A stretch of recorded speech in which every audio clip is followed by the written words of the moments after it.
پیر صاحب سے میں گزارش کروں گا کہ آپ ہمیں حجۃ الوداع کا جو مفہوم ہے، جو اس کا نام رکھا گیا، کن کن ناموں سے اس کو پکارا جاتا ہے، اور اس کے معنی، اس کے مفہوم کے حوالے سے ہمیں آگاہ فرمائیں۔ بسم اللہ الرحمن الرحیم۔ قبلہ پیر صاحب، ذوالقعدہ 10 ہجری میں آقا علیہ الصلوۃ والسلام نے حج کا ارادہ فرمایا، اور حضور علیہ الصلوۃ والسلام کی ظاہری حیات طیبہ کا یہ آخری حج تھا۔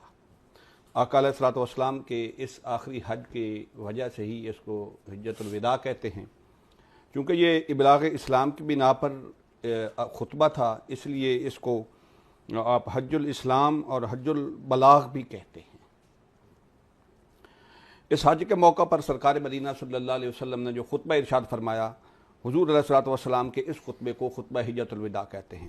8 ذی الحج کو آقا علیہ الصلوۃ والسلام مینا تشریف لے گئے، پھر وہاں سے 9 ذی الحج کو صبح تک قیام فرمایا وہاں، اور ظہر، عصر، مغرب، عشاء اور فجر کی نمازیں وہیں ادا فرمائیں، پھر وہاں کچھ دیر توقف فرمایا سورج کے طلوع ہونے تک۔ پھر اس کے بعد آقا علیہ الصلوۃ والسلام سورج طلوع ہونے کے بعد مینا سے عرفات تشریف لے گئے، اور وہاں وادی نمرہ میں آپ نے جو ہے قیام فرمایا، اور آپ کے لیے صحابہ نے وہاں قبہ لگایا ہوا تھا۔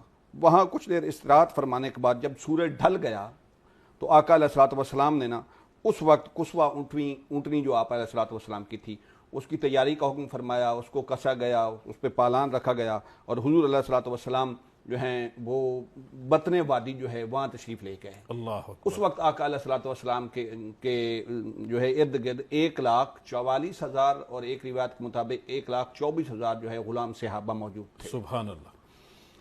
اب میں اس طرف آتا ہوں، یہ جو خطبہ حجۃ الوداع ہے قبلہ، یہ انسانی حقوق کا اولین اور مثالی منشور اعظم کہا جاتا ہے۔ عرب و عجم میں اور پوری دنیا میں اس پہ ریسرچ ہوئی ہے۔ آقا علیہ الصلوۃ والسلام کے اس خطبہ کو 2 حوالوں سے حجۃ الوداع کہا جاتا ہے، جیسے آپ نے سوال کیا۔ پہلا تو یہ ہے کہ آقا علیہ الصلوۃ والسلام نے آخری حج فرمایا تھا، اس وجہ سے اس کو کہا جاتا ہے۔ دوسرا یہ کہ آقا علیہ الصلوۃ والسلام نے خطبہ میں خود ارشاد فرمایا، واللہ لا ادری لعلی لا القاکم بعد یوم ھذا۔ صحیح۔ آقا علیہ الصلوۃ والسلام نے فرمایا، یہ میری تم سے آخری اجتماعی ملاقات ہے، شاید اس مقام پر اس کے بعد میں تم سے نہ مل سکوں، چونکہ آخری ملاقات تھی اس مقام پر، اس لیے اسے حجۃ الوداع کہتے ہیں۔